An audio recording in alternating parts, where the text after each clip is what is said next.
Bị nha mấy anh em ơi, mấy anh tranh thủ nhận gà giùm em nha mấy anh.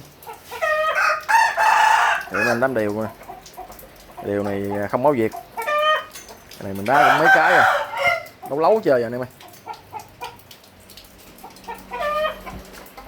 Ngày nào cũng mưa cho anh em, mưa nữa kìa đó, ngày nào cũng mưa cho mùa này anh em nuôi gà cẩn thận nha. Đó rút rồi nè, chuẩn bị đá cái nó rút bệnh rồi nè. Đó. Anh em thấy không?